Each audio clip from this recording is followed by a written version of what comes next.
Anything Goes podcast, man. It's your boy Sean Peoples. I'm here with Dr. Claudia Cuddler. Cuddler, Did I say it Calder, right? Cuddler. Calder, Yeah, Cuddler. Calder, Man, you say it. Cuddler. Calder. Okay, Cuddler. All right, I got it. So what's going on with you, Doc? I'm here, man. Just chilling, trying to be like you in life. I'm trying to be a doctor too. Hey. Well, a nurse. Somebody could call me as their night nurse. So we're here to talk about some mental stuff. Tell the people what type of doctor are you? Yes, so I have a doctorate in counselor education and supervision, which is just a fancy way of saying that I teach other people how to become therapists. But by day, I am also a licensed professional counselor and a nationally certified counselor. So I also have a private practice in which I see mostly Black females who are graduate students or professional dealing with anxiety, imposter syndrome, any other mental health related issues, relationship stuff, so on and so forth. So Okay, so why is it that you're only dealing with why is it that you deal with mostly female? Is that something that you want to do, or is that just something that the practice brought to you? I think that's what the practice brought to me, honestly. It's probably how I advertise myself. So when I wrote up my little thing advertising my practice, I really talked about, individuals who were navigating like different adjustment, relational issues, or just seeking to see, how they can improve themselves. And that really brought a lot of Black women to my practice. And which kind of makes sense when you think about Black women in graduate school and a lot of the different things that They they go have through. to deal with. Yeah, so. Yeah, that makes sense. There you bring up imposter syndrome. What is that exactly for? I see people use it on social media. And when I look it up, half of the time what they're using it as, it has nothing to do with what they're saying. Yeah, a lot of people use that word out of context, similar to how they use narcissism out of Yeah, context these days, because everybody a narcissist. everybody's a narcissist. Exactly. Yeah, but imposter syndrome really only occurs in high achieving individuals. And if you look at the actual definition of high achieving, people who are doing something with their lives, pretty much. We're just gonna call it what it is, right? And what that means is these high achieving individuals, they can't really accept or attribute their success to things that they do. They attribute it externally. So when they're navigating these spaces and they're gaining all these accomplishments and accolades, they attribute it to either luck, and they're constantly worried about being found out as a fraud, right? Because they don't think that they deserve or belong to be in the position that they're in.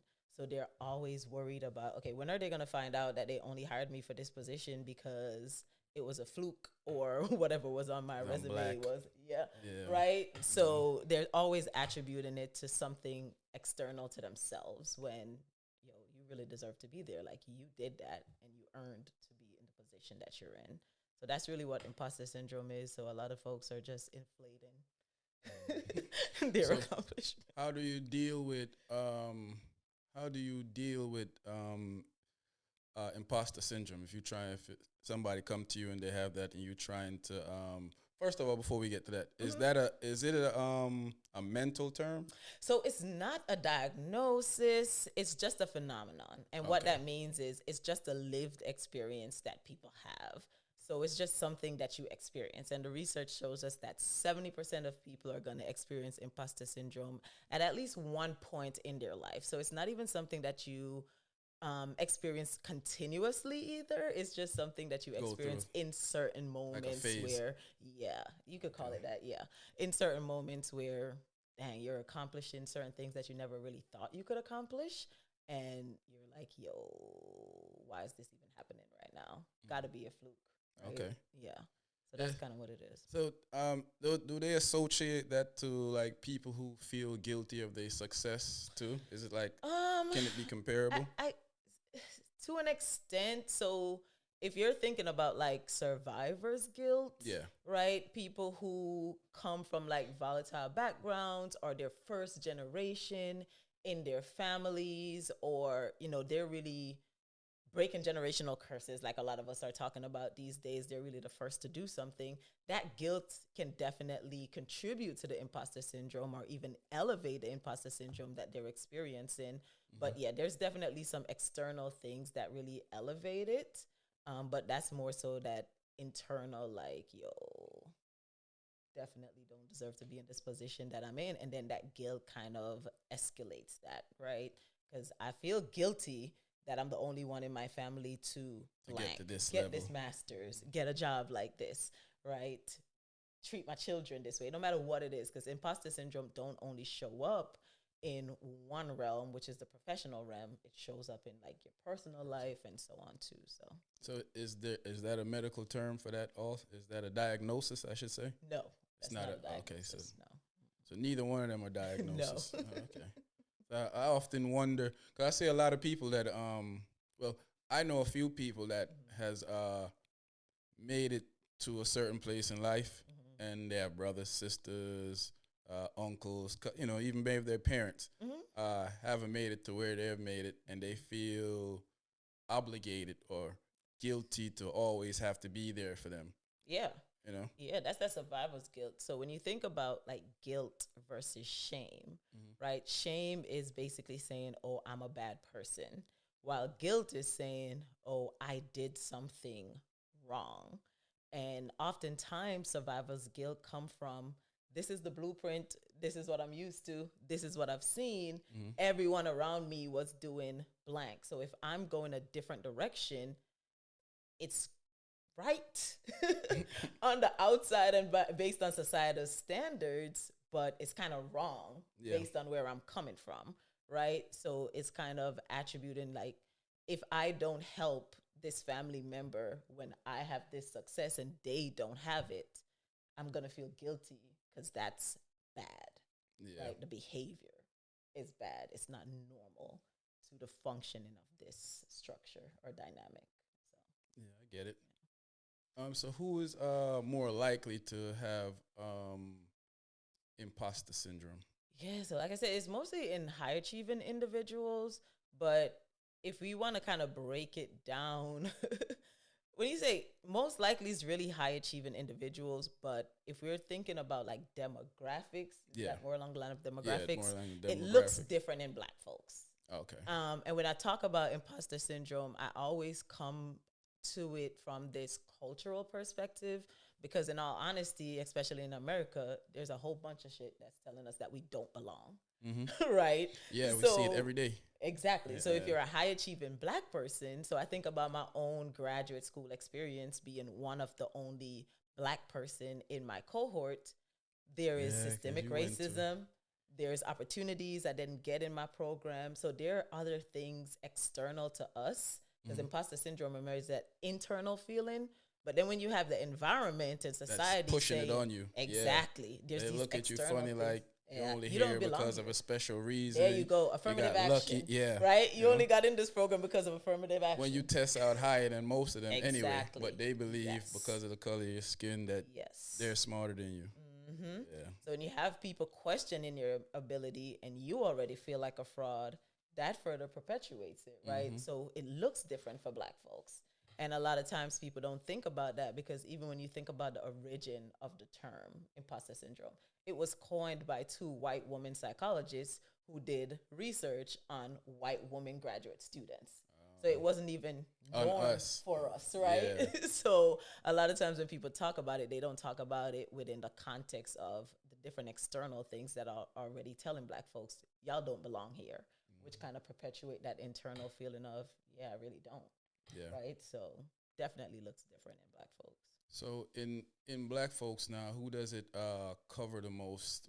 The studies show that it's seen in males or females? Yeah, so it's showing more so in females, and I think that's because a lot of the research that's being done is mostly on females. And honestly, when you think about just the statistics of who's getting higher education, more Females, degrees, so Black on and so forth, females, it's yeah. more so Black females, right? So that's kind of norm, but it do impact man. It does impact men as well. And there's not a lot of research on just imposter syndrome in men, but I've had a lot of men that I've talked to that share, yeah, I've experienced that, right? Especially when they're first generation or especially when they get into different position where you don't see a lot of Black men. Black people, yeah. Yeah. Yeah, yeah. That's definitely something. So when you deal with those type of people, how long does it usually take for them to like break out of the habit of feeling that way, or do they really ever break out of it on until it's on their own? Yeah, so it takes a while, and it depends on the person. That's the favorite therapist answer, right? It depends. Everything depends because it comes down to the individual and if they're willing to like put in the work, right? But a big part of what I do to help my clients when they're dealing with imposter syndrome is really just pull up the facts, right? First, we acknowledge, all right, this is what you're experiencing, because a lot of times when it comes to a diagnosis, there's a lot of stigma around mental health diagnosis, and a lot of people see imposter syndrome as a diagnosis when it's not. It's just something you're experiencing. So we kind of take away the stigma and the nuance of the term by naming it. This is what you're experiencing, right? And then we break it down to like the types of imposter, right? So is it showing up as a superwoman where you feel like you're having to always do something? As soon as you accomplish one thing, you're like, all right, what's next? Because I got to continuously prove myself, right? Mm-hmm. Or is it showing up as a soloist where you feel like if you ask somebody else for help, they're going to think it's because you're a fraud and you don't know what you're doing and you need their help, so you can't ask for help, right? So we identify the type, and then we talk about how that type, how it's showing up, how that's impacting them, their relationships, their progression in their personal and professional life. And then from there, we kind of break it down, pull out the facts like, yo, let's pull up your resume. Did you do this? Yeah. Were you the one that completed this internship? Okay, yeah. How does that align to the job that you have now? Yeah. So how was it happenstance that you got it if your resume said that you did this, you did right? You have all the accolades for there it. There you go. Mm-hmm. Yeah. So pulling out the facts, and then really, finding mentors, finding that representation, because a lot of times you don't see a lot of us in certain spaces. And when you find that representation and you're able to be normalized by someone else that you admire or look up to, that's like, yo, I experienced that too. That makes you feel like you have a safe space to really go to and talk about that, right? And therapy is that safe space for some people. So it just comes down to helping people identify, this is what you're experiencing. These are the facts as it relates to where you are and the fact that you belong there. And how can we continue to develop a plan to help you to kind of lean back on those facts when you're starting to experience that imposter syndrome. Yeah. Another word or term I see they use on social media a lot is toxic guilt. Oh, and Lord. Once again, when I look it up, they're not using it how it's supposed to be used. Yeah, yeah. So could you explain that to the people? Yeah, so the real definition of toxic guilt is basically guilt, disproportionate guilt, which means the level of guilt that you feel don't line up with the situation that occur, right? That's the real definition of toxic guilt. And that really comes about based on your experiences. So like you were talking about earlier, a lot of us are the first in doing certain things based on the families that we come from. And when you have that survivor's guilt, if something happens, or if you just experience guilt in general, something happens and say a family member needs your help, right? But you're in a tough position on your own, but people see it as, yo, you got it, and you're not able to help, and you have to say no to that person. Now it's you, the guilt that you feel is disproportionate to the situation because you had a reason to say no, but you still feel super guilty about it. That like, you should have said yes. I should have said yes, even to the detriment of myself. So toxic guilt, the real definition is like disproportionate guilt. What happened? I don't want to say it's really ain't that serious, but it ain't that serious to the point where you have to feel the level of guilt that you felt about it because you were kind of justified in your decision. And that's also not a diagnosis. No. It's just a term. Okay. I know. All right. So, I see a lot of people use it on social media. Listen, social media. That, people, like you said, with narcissists, people adapt these words and use it for the benefit of the argument, to win the argument or to make themselves look good in the argument, which is always kind of crazy to me. Yeah. Social media will have you diagnosing yourself with stuff that's not even a diagnosis. So let's talk about the 8 dimensions of wellness. Could you explain more about that to us? Because I looked that up the other day. Mm-hmm. Well, actually, I stole it from you, and I stole it from about four other people that I follow on online. And it's Yeah. always I got the diagram in Mm-hmm. like five different types of the diagram, Yeah. and you explained that to them. Yeah, so self care is another buzzword, right? Everyone is talking about, oh, you got to take care of yourself, self care, self care, self care. And I'm all for it. My practice is called Me for Me. Mm-hmm. And that really means, like, yo, you need to be for yourself. You need to take care of yourself. You can't pour into others unless you're filling yourself up, right? So my practice is based on self care. And to take a holistic look at self care, I use the 8 dimensions of wellness as the foundation. So a lot of times when people think about self care, the first thing they say is, yo, I need to go on vacation, right? Oh, I Yeah, need to eat better. I need to work out. And then they wonder why they still feel, mental. They don't take care of yeah, that part. Yeah. they still feel like drained or overwhelmed or nothing is changing. And oftentimes it's because they're focused on one aspect of self. So when you think about the 8 dimensions, it's focused on the physical, it focuses on the emotional, right? Mm-hmm. You're taking the care of your emotional well-being. It focuses on the social. Like, we thrive in community. And whatever your community looks like, sometimes you need that, right? Mm-hmm. So ensuring that you're taking care of yourself and fostering and maintaining those connections with people that you feel safe with, that you could pour into and that could pour into you, right? It takes place of the financial. Like, I don't know about other people, but if I'm broke, I'm sad. All right. So financial self-care is a thing as well. Making sure that you're living within your means, you're budgeting, you're taking care of the necessity. You have a little bit for the wants, right? Because self-care can be expensive depending on what that looks like for you, right? The environmental piece, like, how are you connecting to nature, the environment, right? Sometimes it might be peaceful to just go sit on the beach. Sometimes it might be peaceful to go stand in the rain. Like, how are you connecting with nature, right? So the 8 dimensions really go into that, the occupational self-care. A lot of people are their jobs. Like, their job is their life, right? A Mm-hmm. lot of people talk about work-life balance. I call it life-work balance because work is just a piece of your life. It's not Yeah. the entire thing, right?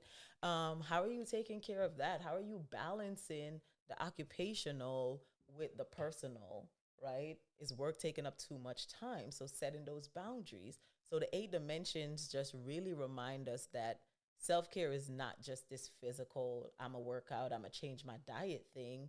It's really ensuring that you're taking care of all aspects of yourself and taking assessment of, yo, where am I doing well? And where am I not? What am I neglecting? And how can I be more intentional about taking care of that part of myself? So how many people come to you with the thought that self care is working out, eating Oh better, gosh, but not taking care of anything else? a lot of people, because that's what social media shows, right? When you look at all these pages that talk about self-care, it's always, oh, I'm a meal prep, I'm gonna go to the gym. Mm-hmm. You don't see a lot of people talking, unless it's like financial literacy. Oh, you don't see a lot of people talking about budgeting and maintaining your finances. You don't see, unless it's in the relationship realm, you don't see a lot of people talking about maintaining and fostering healthy relationships. So we kind of disconnect those things, right?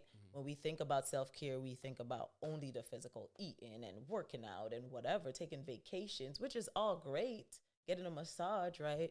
But that spiritual piece, like, what does spirituality look like for you? How are you feeding that spiritual side of you, right? It's all holistic. Like, our finances aren't separate from us, Mm-hmm. right? Our mental isn't separate from our physical being.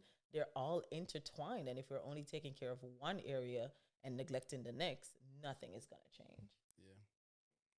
So most of the time when people have that conversation with you, and let's say their finances is good, their mental might be okay, but their physical, like Mm-hmm. they haven't worked out and all this type of stuff. How do you deal with that? Yeah, so kind of like what I said earlier with imposter syndrome, the first thing is always awareness, right? So we take an assessment. So I have like a little worksheet thing that we kind of go through, and we're like, all right, let's talk about it, right? I ask them questions like, tell me a little bit about your day to day, right? And that's an assessment. So they'll go through, like, what does it look like from the time you wake up until the time you go to bed, Mm-hmm.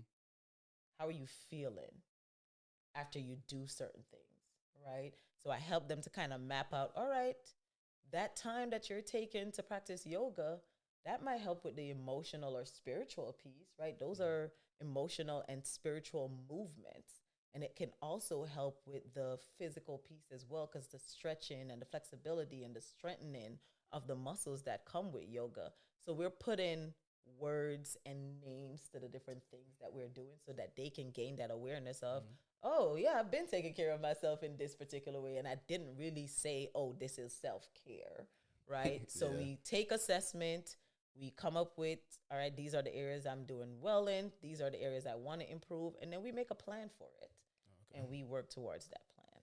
Yeah, that's good.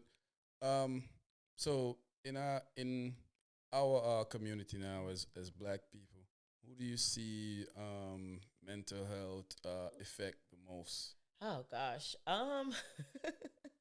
I mean, studies show, depending on what it is, um, that suicide rates are definitely increasing among In the men. Black community? In men, yeah, In among men? black Okay. men, yeah.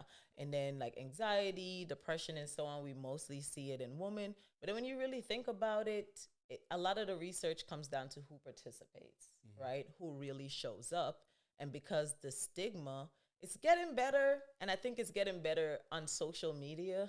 Because honestly, even in practice, a lot of times we're still not seeing, we're seeing more black male therapists, which is then causing that cause and effect where we're now seeing more black men kind of go to therapy because they have that representation and someone they can identify with and talk to, right? But the stigma in black communities really, really impact that help seeking behaviors, or people even wanting to say, yo, I'm not good, I'm not okay, because they're scared of being labeled and having diagnosis and so on and so forth. So a lot of the practice around mental health itself really is deterring people from seeking help, because it's rooted in like racism and white Stigma that in the supremacy. And so community where yeah, people talk bad about you, make you feel yep. Oh, you mad, you belittle you. crazy, Yeah. right? But they tell you that anyway when they feel like you're crazy. So why why not get help? You know, Exactly, they gonna call you crazy anyway. especially hanging around my American friends, I've seen that they like that's like the term. I guess it's their term of endearment because every time they got a conversation with somebody get out of hand, oh man, you crazy. Yep. You know, I always just start laughing because Yep. I hear it so much from Yep. them. Yep. You know, And that kind of perpetuates the stigma too, though. I think a lot of times people use like actual diagnosis mm-hmm. in everyday conversation with in a negative way, and that kind of perpetuates the stigma. Like if someone comes in here and I start moving the chair around, they're like, oh, you're so OCD. Yeah, Like that's not even OCD, bro. Like that what do they you don't know what mean? it. Or Yeah, if someone is moody, you're like, oh, you're so bipolar. mm-hmm. Like that's not what bipolar Well, it is. But we is. Yeah, throw but around yeah, these yeah. diagnosis in just these negative ways that further perpetuates the stigma. Stereotype. Yeah, Yeah. So I mean, yeah. it's there. Black women and black men So, experiencing mental health issues. do they ever do a study on if like people tell the truth in while they're talking? Because I feel like a lot of people lie. When you say like in Well, therapy? yeah, in therapy, I feel like they're scared to because I'm from the military and I have a lot of friends, including myself, that go to therapy, and I realize that a lot of them lie. Yeah. They don't, because they're scared of how, uh, I guess how somebody will look at them about the situation. You know, so I feel like they don't. Well, with them leads me to believe if they're doing it, Others are feel like doing a it lot as of well. other people are doing Yeah, it too. and people probably do. People probably do. I mean, I've had people come in and not be fully truthful, Yeah. right, in what they're sharing and what they're experiencing. But that's why you build a therapeutic relationship and you create a safe space for clients to feel like they can bring everything, right? Because it's a two-sided relationship. A lot of times people are coming and they're testing you out like, are you going to judge me Judge me, if yeah. I throw certain things at you? But in the military culture, I know that's kind of different too, right? Because if you get a certain diagnosis, you could be discharged. Yeah, you could right? be So a lot of discharged. times They when take people away your weapon. exactly They label you exactly as. So it depends. exactly. So I could see why people would do that. Doesn't make it right, and I like using my air quotes when I say that word, but I could see it, and I think that goes back to the military culture piece and the stigma around mental health that leads people to lie in therapy, right? So a lot of it kind of goes back to the culture around mental health in certain demographics in certain situations that might cause someone to get in a session that's supposed to be a safe space and lie because they're scared of the consequences, even though it's supposed to be confidential, right? Um, so it's really up to the therapist too to kind of educate the client on what they can and cannot share within the realm of whatever society and culture they're functioning Yeah. I just lie too because I just act like it's just my friends. I do that too. in. I go to my therapist and she be like, "Yo, how you feel today?" I be like, "Great." See, but it takes someone that really, and that's why the therapeutic relationship is so important. Because I've had clients where I'm like, "Yo, how you doing today?" And they're like, "Great," and I'm like, "You sure?" And they're like, "Well, not really." Yeah. Right, but it depends on the I keep the great going. relationship. You just keep it going. Yeah, I keep the Oh, great see, going. it depends on the Like approach that your therapist takes. I've I'm learned very from a direct. kid how to turn on and off my emotions. So, once I know I'm going there, or once I know I'm get a phone call or a video chat about 30 minutes before, I done turn into a whole different person than what I was a couple of minutes before. Hey, I mean, like I said, it depends on the therapist and if they're really paying attention to what's happening because people body language talks too, right? So therapists, we're not only paying attention to the words that you're saying, we're paying attention to the tone of voice that you say it in. We're paying attention to your body language while you're saying it. And a therapist that's trained in that way, they're gonna point out that discrepancy. I Like, realized that when I went, so I don't even move. So I realized that she watched when I talk. If I rub my hands together, if I put my hand on the desk, I watch her write all that stuff down. And about 2 months of going there, I just sat there straight, look at her and talk to the level tone. yeah. And I guess she picked it up because after a while, she said, I noticed that after you noticed that I'm writing stuff down about you, you stopped doing them. I said, Yeah. yeah. Yeah. And you bring that conversation in the room. Some Yeah. people steer away from those conversations, but as a therapist, you have to know how to use that confrontation as an intervention. Yeah, Like, because I've noticed this change. What's going on? yeah, I'm like, you're watching me trying to predict how, what I'm going to say, what I do when I answer certain questions. I'm not giving you that. It's not predict. I'm It's more so paying attention, showing you that I'm listening. I'm paying attention to your nonverbals, and I want to really get to know more about you. Yeah, I don't want nobody to be like, hey, man, when you lie, you go like this. Nope. I ain't giving you no clue. Figure it out yourself. Oh, Yeah. man. Yeah, so in our community, the stigma is crazy. Especially growing up as a kid. I remember if you had any type of mental thing, Ugh, if you had God. any type of thoughts about doing anything, people label you as crazy, or not knowing that it's like a lot of people that commit suicide. I learned from the military, it's an imbalance in your brain. They can't even help themselves. They don't even know what's going on at the time, so that's why they need help. Yeah, yeah, yeah. I think, oh my gosh, when you talk about the stigma, and I'm glad that more people are open to talking about like mental health. Because the thing with suicide too is a lot of people don't think that there are signs, right? Yeah. But there are signs. There are changes in people's behavior sometimes. There's changes in the way they act, the way they talk. There's changes in their mood, right? They might be somebody that you thought was chill that became highly irritable, or somebody that was highly irritable that became real chill. And a lot of times, especially when people experience depression, um, when you see that positive, a lot of people call it that positive change, like, yo, they were depressed and we noticed a change for the better. They were upbeat, they were coming to visit, they were doing this, and we thought they were good. But that's actually a sign as well, right, that they've come to terms with their decision to commit to die by suicide. So we're changing our language from committing suicide to dying by suicide, right?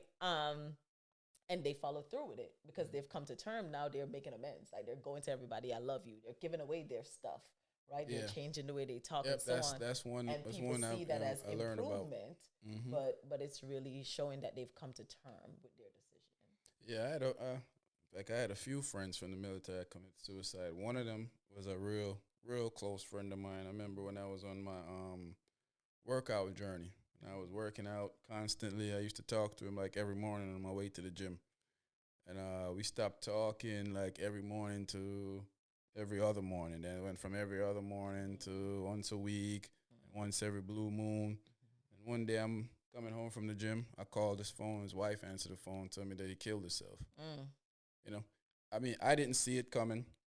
mm. Plus, he was never a guy that had crossed my mind to worry about doing something like that because he Yeah. was never that type of guy. I guess he was never sharing his thoughts or how he feel and unhappiness. He was always the encourager, always telling me, Yeah. "Yo, you gotta do this, man. You gotta make sure you do this, make sure you do that." So that was shocking to me that he actually did that.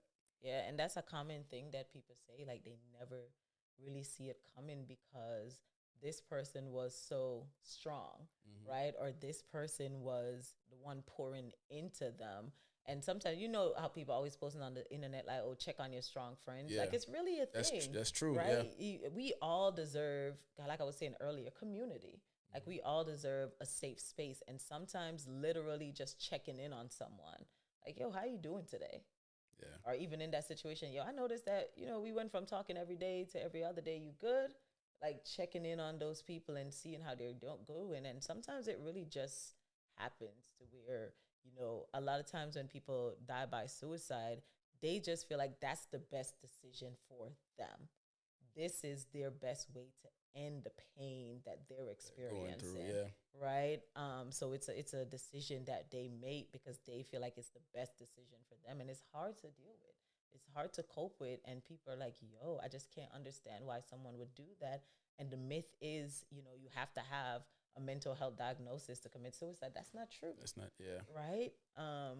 There's a myth that people who die by suicide are weak. Like, no, they feel like that's their strongest act that they can commit to, and that's the it's only really thing. That's their last resort. it is. They don't know what It else. is. Yeah. I've seen. I've known more since joining the military. And yet now I've known more people that kill themselves than anything. And I was under the stigma of a while that I think only white people kill themselves. Oh Lord. And then I Gosh. realized that, like when you were saying earlier, that suicide rate in black men are up. Hmm. Uh, Hmm. it's I can see it Yeah. because I see a lot of. I've seen a lot of stories, hear a lot of stories of what happened to this dude who used to be in the military. Oh, he killed himself, or he did this, or he rode his bike into a wall, or straight on into a straight collision to a truck. And you're like, what? Mm. So And that kind of goes back to the stigma again too, right? Because black men are supposed to be strong. strong. You're not supposed to show feelings, right? Especially if you grow up like in a Caribbean home, like Lord, Oh yeah, it's blasphemy you tell them to show fools you any type of feelings, you feelings. feel any type of mental Oh anything. my gosh, go They'll depression probably under dish. they'll make it worse. Like no, for real. So I Yeah. think it's normalizing those conversations because it is increasing in black men, and like you said, it's really having those conversation and making it known that yo, if you're not good, there's ways to get help, especially in the military. Because when you think about PTSD, it's like Yeah, high high. in the military, right? Mm-hmm. And suicide and PTSD they correlate highly, right? Yeah. So, and there might be some traumatic brain injury or something like Yeah. TBI based on the different jobs Different that you have jobs, in the or military and so on. So there's a lot of things that's happening. And when you come out of the military, shoot, you got to deal with life, right? You got to reintegrate into society, family, your family, like friends, your routine change. relationships, Like, yeah, it's a lot. back bills, It's a lot. car Mhm. payments, Yep. Yep. you got a leak in the house that Yeah. you ain't Jeez. planned, just a Yep. whole bunch of It's a stuff lot. that you go through, and then that one. Yeah, that one thing add on to the bunch of things Mm-hmm. that happen into the military and Mm-hmm. push you overboard. Yeah. You know. Yeah. So it's really, I mean, I think they're doing a little bit better trying to really integrate mental health services in different fields. But I think the big problem is that it's so reactive. A lot of times, something drastic has to happen Happen for them before to be they like, do it. oh, Yeah. these individuals need help, Mm-hmm. right? And just the access. I just think about a veteran that was trying to, get my services, and the hoops that you got to jump Yeah, through. because that happens all the time, man. And I don't know why these guys have a limited bank account to do stuff that they want to do stuff with, but when it comes to the veteran, they makes it so difficult. Like Difficult. Yeah. I know a guy that went to the hospital and he kept going and going for treatment, and he couldn't get the treatment because no one would see him. And then when he tried to get to go outside of the VA, they kept running him around in circles. So he went there and killed himself. Yeah. It's So ridiculous. you know, stuff like that, and it still doesn't ring an alarm to them that they should probably fix the problem. Because you shouldn't go to the VA and they tell you that, oh, we can't see you for 3 months. Like, what's gonna happen to you in 3 months? Yep. And then there's this process that you got to go through if you use someone external, right? It's a lot, and I think it kind of goes back to that capitalistic view of everything is about Well, building a bank account. yeah, I remember at one point that it was supposed to be much easier. They're supposed to give you a card, and when it gets approved, you give that card to the people, and then all of a sudden that just went away. So I don't know. Yeah, I guess with each president take over and each person they put in Switch charge it of the up. VA, at some point you think it'll get better, but it just seems like it just constantly get worse worse. and worse and worse and worse. Yeah. You know. Yeah. But coping mechanisms for people who have mental health problems. What type of coping mechanisms can they use to help, um, get them to a place where they won't harm themselves or harm people around them? Go to therapy. No, firstly, like really go to therapy, right? Fine. There's so many different resources out there because I know therapy is expensive. Yeah. So I'm talking from a place of privilege when I'm like, oh, Yeah. go to therapy, right? But you got to pay $150 and upward. And a per friend of mine session. told me that the other day. It is. It's expensive, especially a lot of people are taking insurance, but there's been this, and that's a case for another day. There's been this whole, cyber attack on health information company that is kind of putting a lot of therapists and private practice out of business because they can't take insurance anymore. But if you have insurance, use it, right? See what kind of benefits they have to help you to get therapy. Find a therapist that take insurance, get the help that you need, right? If you work, look into your EAP, the employment assisted program. EAP services are out there. There's a lot of benefits. A lot of companies that take EAPs, right, that have different EAP packages. So do that. And then if you can't afford therapy, like lean into some of the self-help thing, right? So paying attention to, like we were talking about earlier, the holistic self when it comes to those 8 dimensions of wellness, really seeing where you're doing well, where you can continue to improve and make the necessary changes that you need to so you can improve your well-being, right? So you can improve your way of living.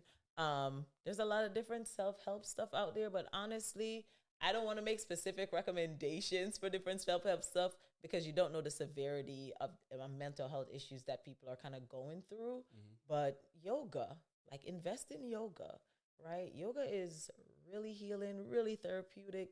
It helps you to be really mindful of what you're experiencing, right? And then the other thing is just practice some self-compassion. And what that means is be kind to yourself, y'all. Like others are already mean to us.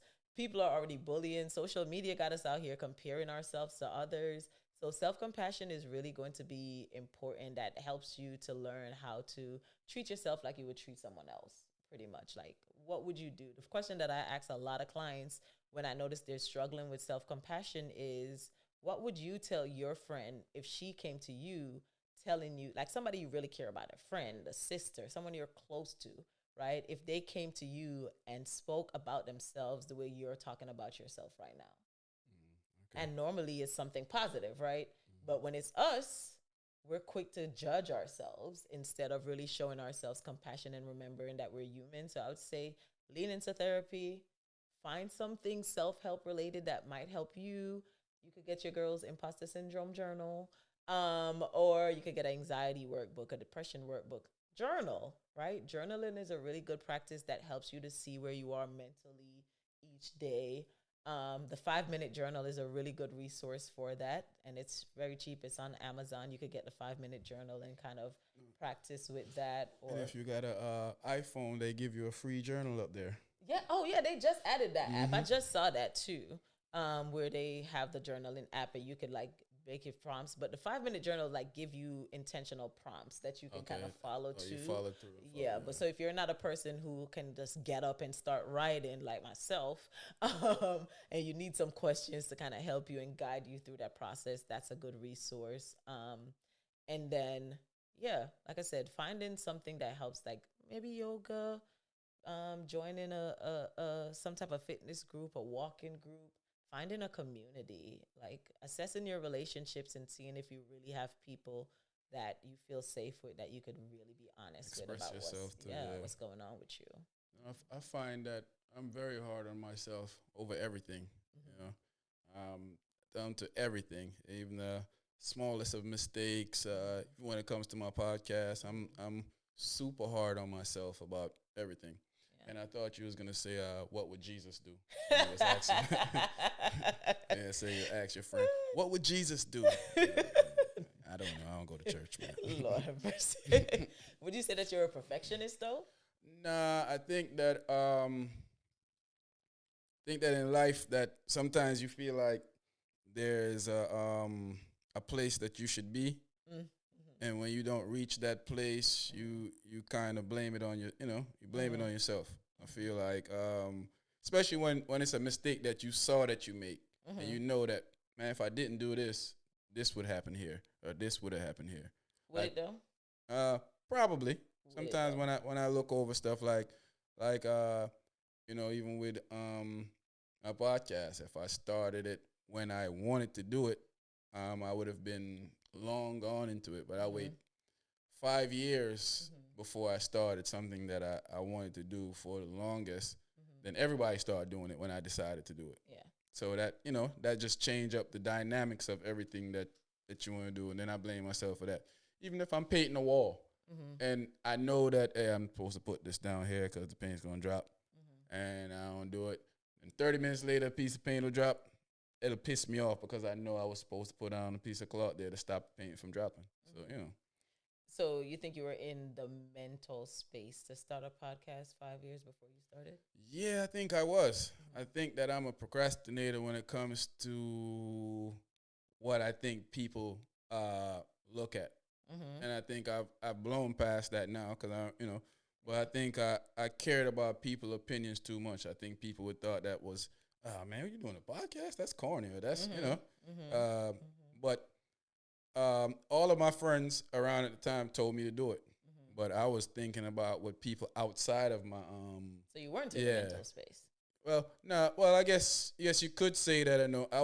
I knew I was in the mental space to do it because I was actually doing some podcasting for myself, but I didn't want to put it out to people because I didn't want people to judge it. Yeah. But then after a while, I came to a place where I realized that people just talk and Exactly. they So you talk had to doesn't do work anything to through me. that, right?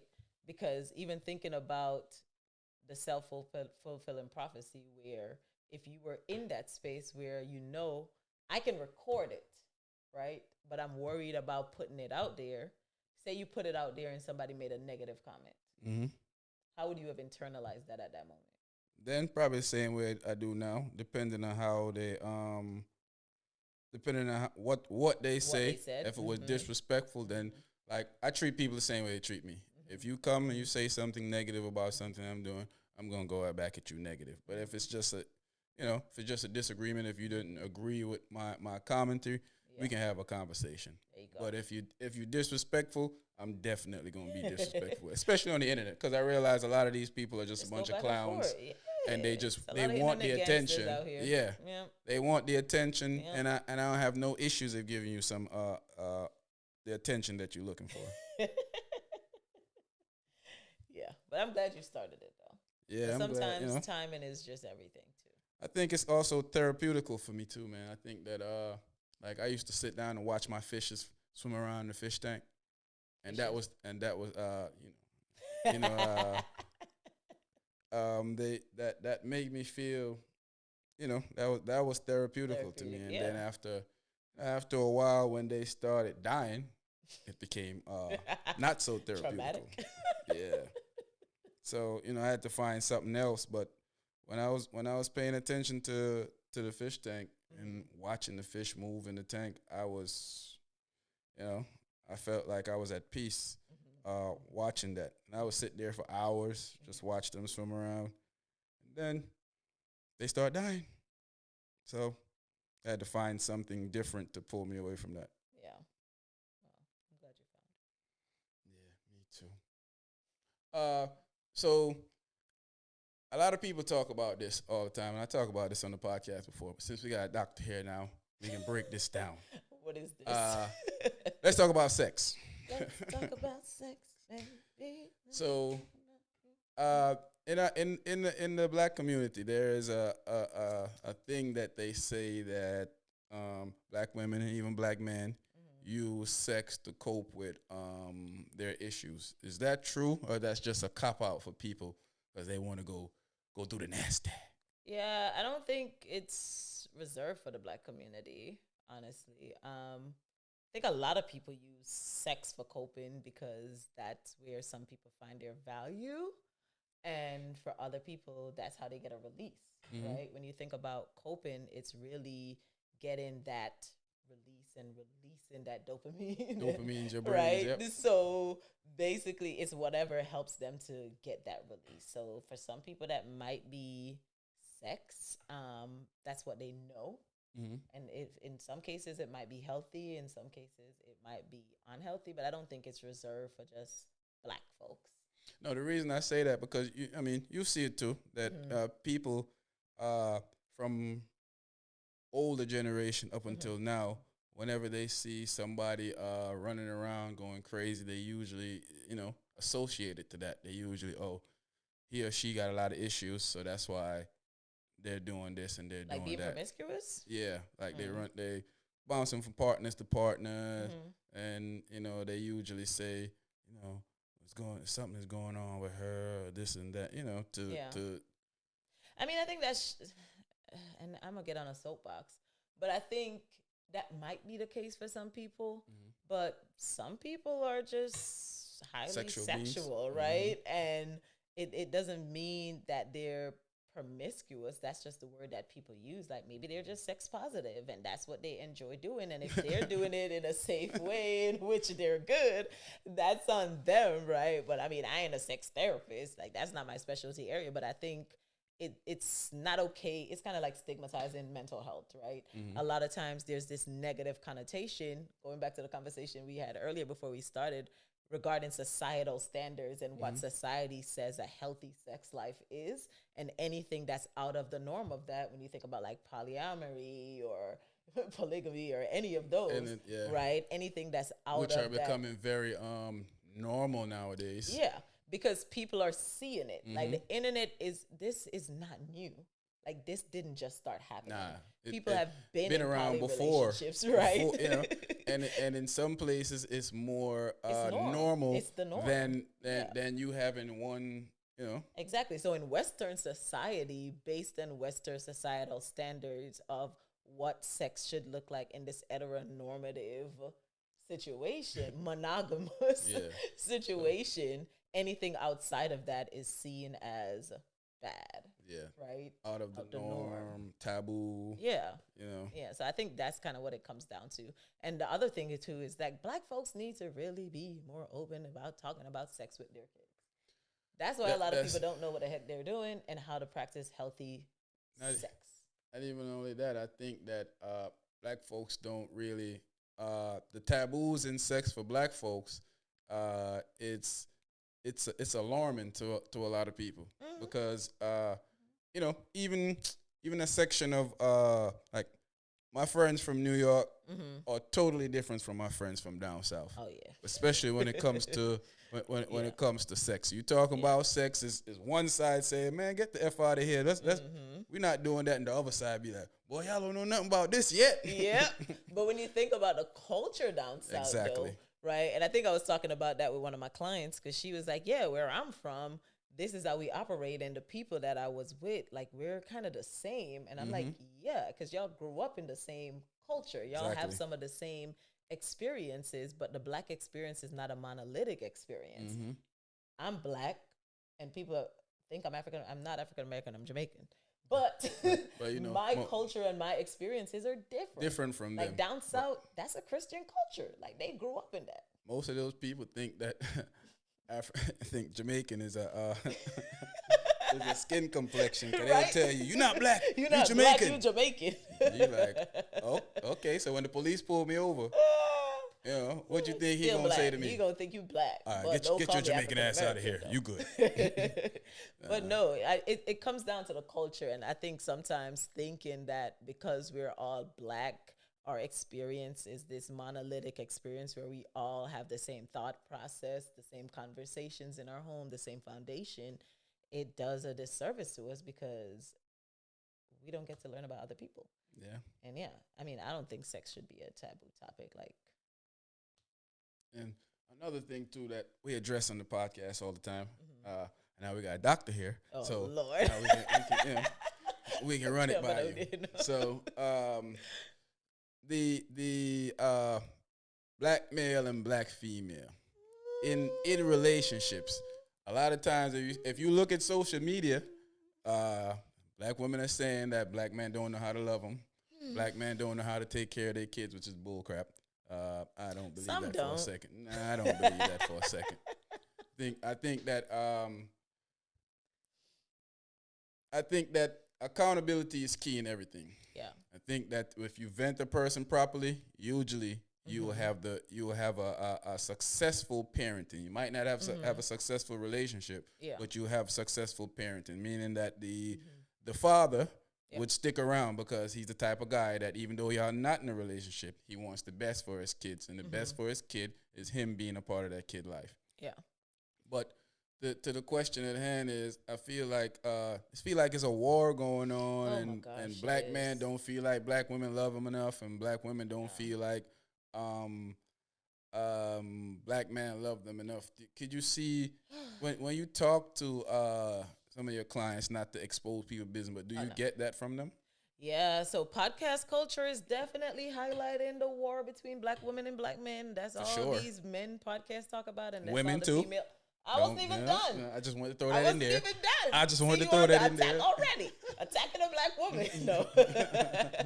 And that's all these female podcasts talk about. And I definitely see it in a lot of the Black female clients that I work with.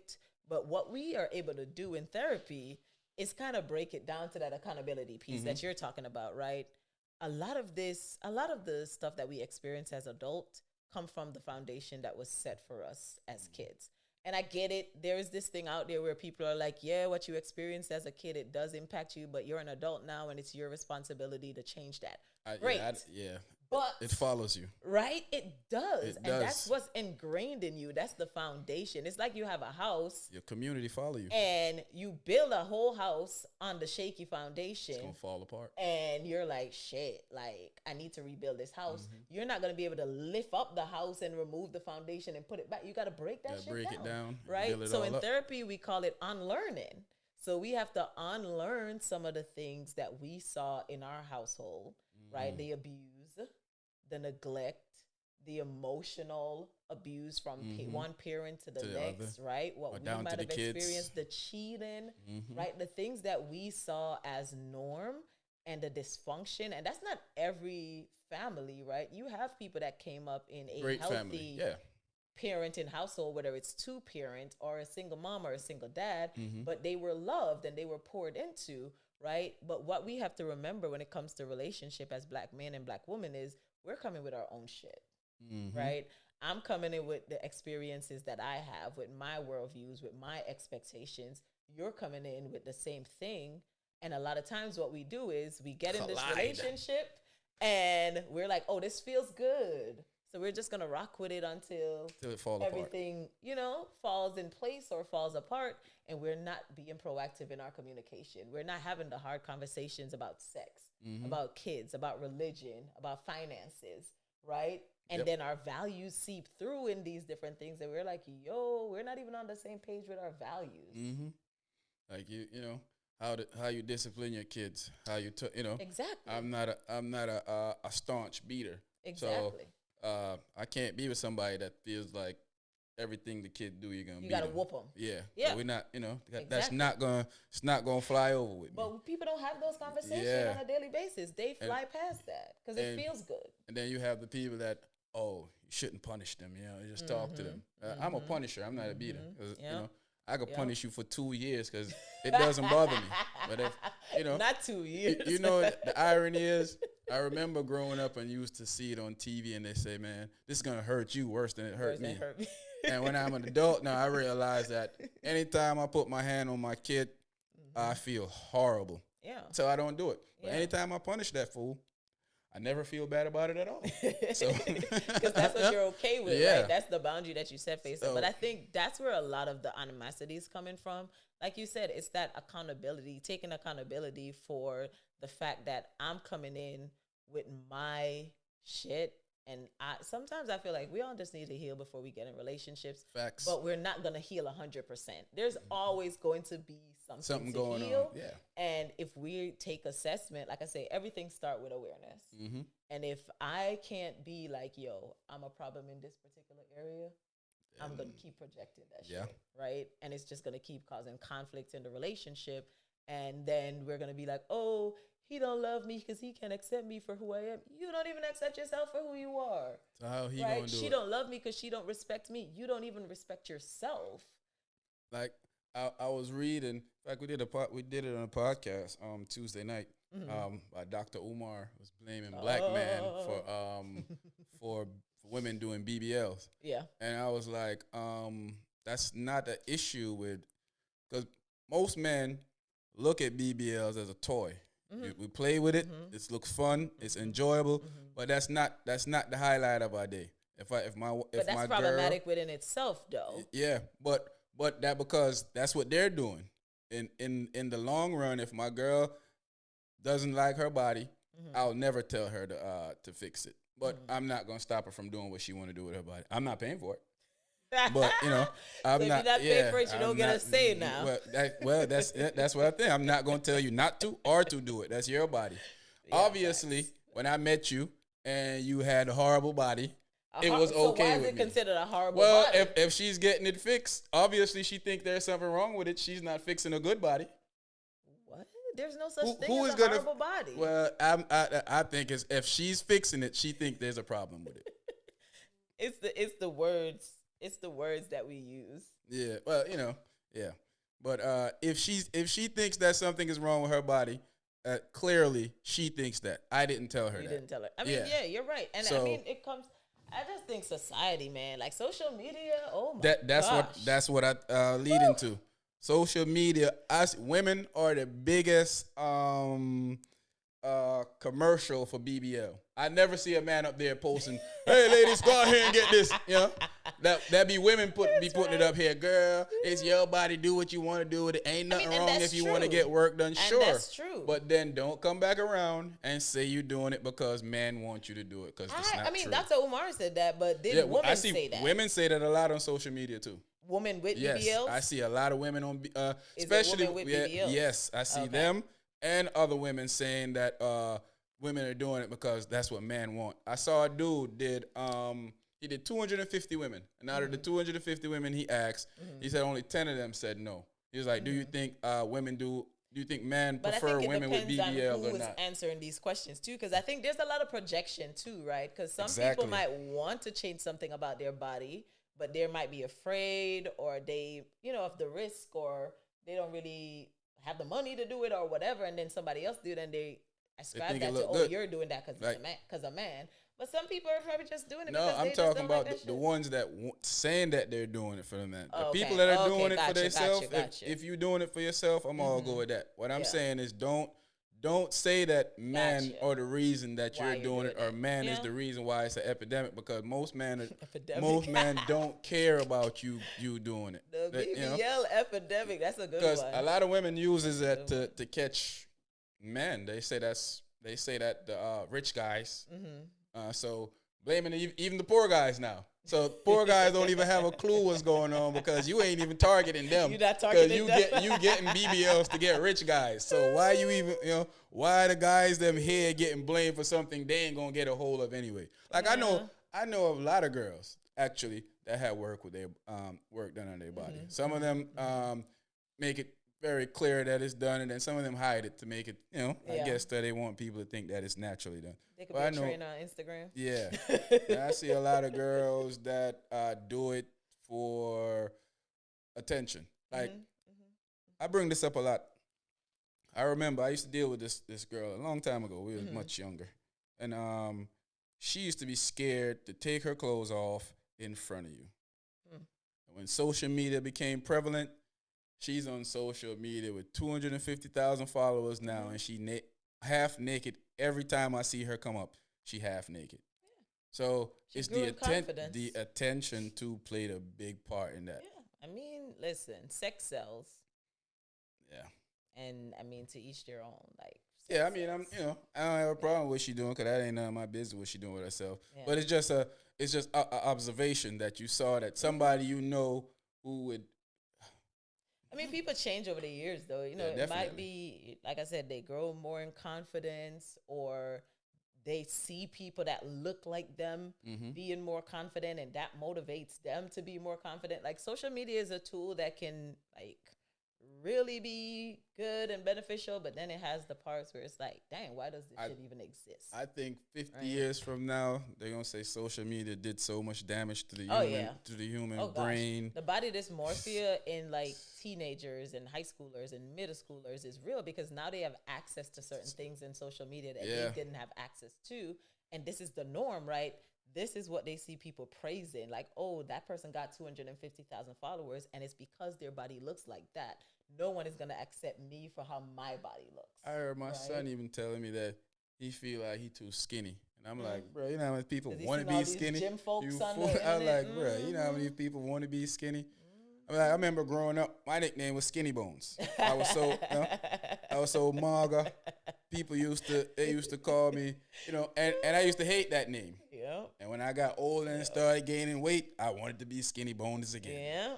Because none of them are going to tell you fatty. Yeah. That's what they start calling you. Yeah, fatty. And when you're in America, you ain't even fat. Not at all. And then you go to Jamaica. You go in Jamaica and yo, fat man, come here. You're like, what? Like, who is fat man? Yep. You. Yep. Like, they only weigh 25 pounds more than you. Fat man. Yeah, man. But yeah, social media. I feel like social media is destructive, and I don't.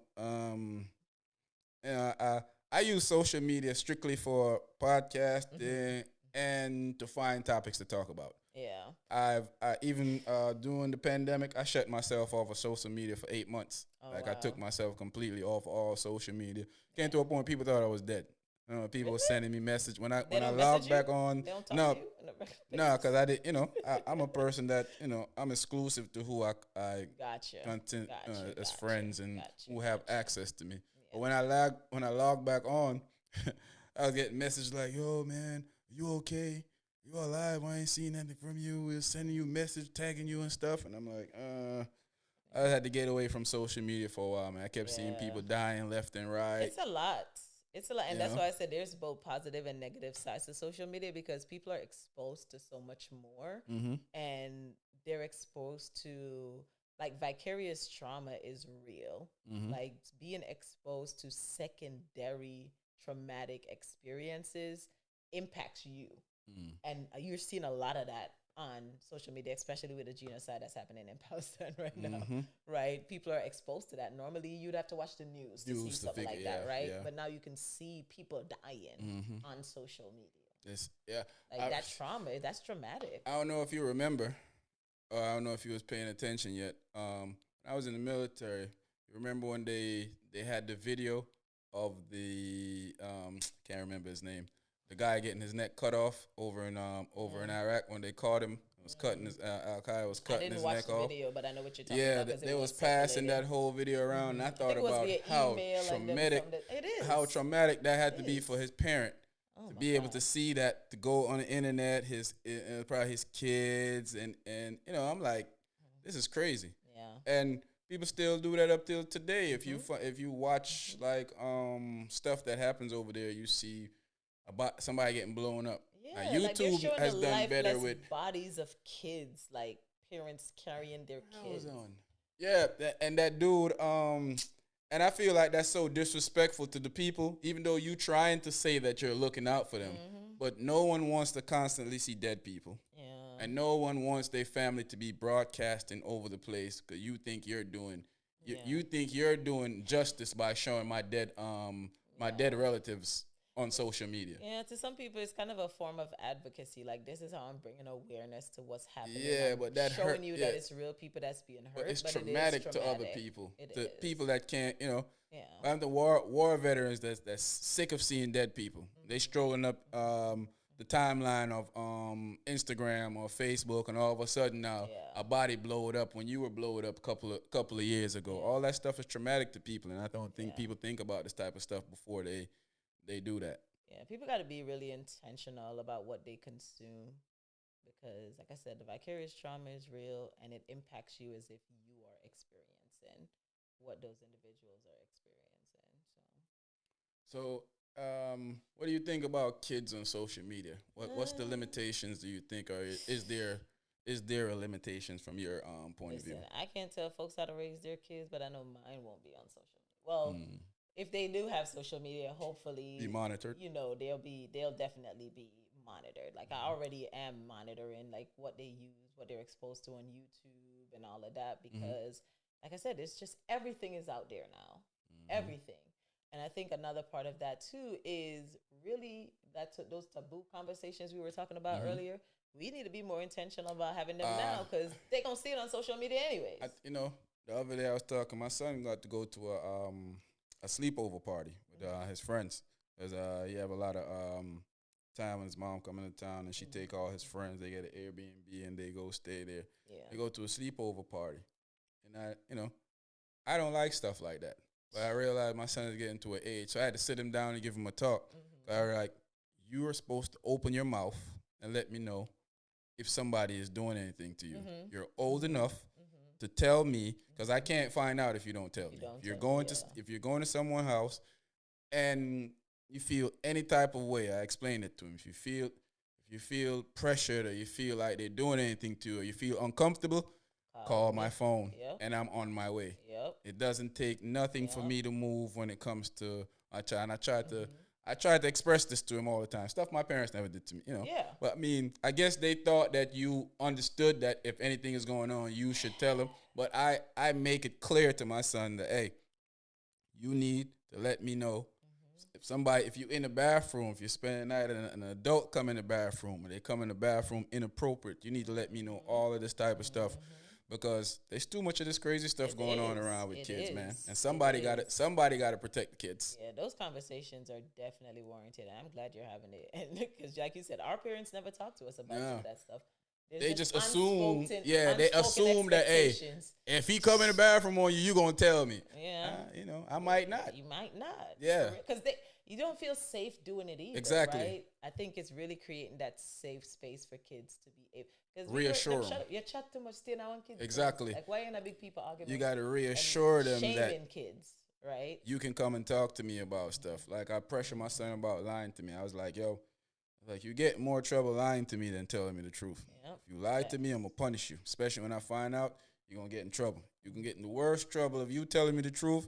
You might get yelled at, but I try to put it in my mind that since he's telling the truth, I'm trying to make him see that, hey, you can tell the truth, so I don't punish. So I ain't gonna punish you too much, but I'm gonna make sure that you're accountable for what you did. But I'm not gonna over punish you. But when he does lie and I catch him in a lie, man, I turn the whole world upside down for him. At sometimes he walk around the house looking like he depressed. Sad. Take all the turn off the internet and all his stuff. Just you gotta. I think with kids nowadays, man, I think that if you don't show them the right way, as my white friends would say, rear them. I don't like that word. It sounds a little. They're animals. Yeah, I don't like that word. It sounds a little, but if you don't show them the right way from young, when they get older, it's kind of difficult to cut that, as we were saying in Jamaica, chop that. If the tree bend, it's kind of hard to straighten it back out. Mm-hmm. Yep. So I start that from young with my son when it comes to respect, discipline. You talk to all my friends and greet them as Mr., Sir, or Aunt, or Uncle. It's up to you what you want to call them. You call them Miss, Mrs., Mr., Aunt, Uncle. It's your decision. Yeah. But you don't talk to us. Even me now, that's how I was raised. Eh, Sometimes when I'm talking to adults, I'm forgetting that I'm an adult. I'm saying, yes, ma'am. Yeah. I'm like, oh, shit, I'm grown too. Yeah. Yeah. I mean, I think there's a thin line, and this is a soapbox too, about like being respectful Mm-hmm. and then like forced agreeability, Mm-hmm. right? Have feeling like they have to agree with everything an adult tell them, Mm-hmm. and like not really questioning some of that. So I think it's kind of up to us to kind of break that cycle too, because a lot of times that's why parents didn't believe their kids, because that's an adult, and why are you talking about an adult, Yeah. right? But So really helping them to understand that you don't have to listen to everything an adult tell you mm-hmm. to do because they're an adult, because some of that You can might ask not be safe. questions. Yeah, I make that clear to him. You can ask, especially when he's in trouble. I make him, make him aware, like, you know why this is happening to you. Yeah. Explain to me what you think that this, and explain to me why you think this happened. And Mm-hmm. most of the time, I let him pick his punishment.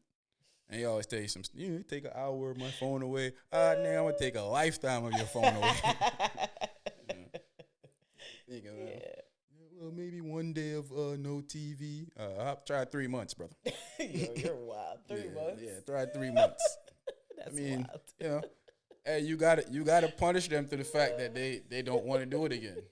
Because if I gotta constantly tell you not to do the same thing over and over again, then that becomes a bigger issue than what I need it to be. Yeah, because you only make the same mistake once. Nah, but you don't want them to continuously make a mistake. So when Yeah. kids are doing the same thing over and over again, that's a dead indicator that they're not learning from the mistake that they're making. Especially a lot of times when, like for me, I'm big on listening carefully and following the instructions, because I don't want you to go out in the street and get hurt by not listening. Like, I remember getting some work done at the front of the yard, and I tied off a piece of a rope in front of the place because the work just got done. And I left it there for a couple of days purposely, because I was waiting till we go outside to see what he was doing. So he's playing basketball with his friends, and the ball going to there.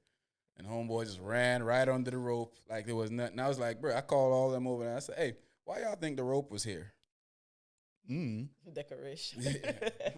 I like, did you see me or anybody else go this way once this rope was here? No. So why did you think that you were supposed? And I realized this is stuff you got to explain to kids, Yeah. because they don't think of They're it. not really thinking Yeah. about that. Yeah. So the next time around now, I don't want him to be at school and there's something roped off and he's going there or anywhere and he just walk off. So you got to teach him. You do. Yep. So it was great having this conversation with you, Doc. You're We always gotta a pleasure. get you back through here to talk about some more relationship stuff when after I decompress from reading the comment section, because sometimes I'm like, wow, these people on the internet, man, Wild. they out of The their mind. relationship debate between Yeah. black men and black women is a all time high. Yeah, I feel like people just don't know what they want in life, so they just complain and complain and complain. Yeah. I mean, I think, and that's a conversation that I have with my clients. It's interesting that you say that. I'm going to say one last thing is it's easy sometimes for people to say what they don't want, but when you ask them what they want, They don't know. they can't tell you. Exactly. Right? Yeah. And a lot of that comes from they don't know what they see out there, from what they saw. Like, they just know this is what I saw growing up, and I don't want that. But I also don't know what the What I other end want, of that yeah. should look like. Yep. Right? So I think it's really being able That's- to sit with that. Most people don't know what a decent relationship make for. I remember asking people this. There's a lot of time you talk to somebody and they telling you what they, like you said, what they don't want. And when you ask them what they want, they're telling you a whole bunch of nonsense that make no sense. Like, Yeah, they think what they want is the opposite of Yeah. what they don't want, when sometimes it's really not. yeah. So that's why I always say everything starts with awareness, man. Check on yourself. I think people just don't have a lot of people don't have that the way to see how a relationship works. They didn't get in-house treatment of how a relationship goes. So now when they get here, they feel like this is how this is supposed to go. They feel like it's supposed to be a Cinderella story when relationships are hard and you got to work on them, and sometimes you got to do extra work to keep it together. Yeah. So yeah, that's how it goes. All right. So tell the people how to get in contact with you. You do your practice. You do your practice online or in person. So I am licensed in Virginia and Alabama. So if you're looking for a therapist, holla at me. You can follow my Instagram at me for me LLC, or you could email me at info@meformecounseling.com. I am self-pay, which means that I do not take insurance. But like I said, I have a whole bunch of resources as well if you're interested in a therapist that do take insurance. So me for me LLC on Instagram. Follow me. Okay. Yep. Check her out. It was great talking to you, Doc. Like I said, it's the Anything Goes podcast. It's your boy Sean Peoples, and I'm here with the Doc. I can't say your last name proper, so I'm just gonna call you the Doc. Cadler. Cadler. It's Cadler. Dr. Claudia Cadler. Jesus, I still say it wrong. Still see, I think she trying to mess my perfect description of words up. Lord of mercy. We out.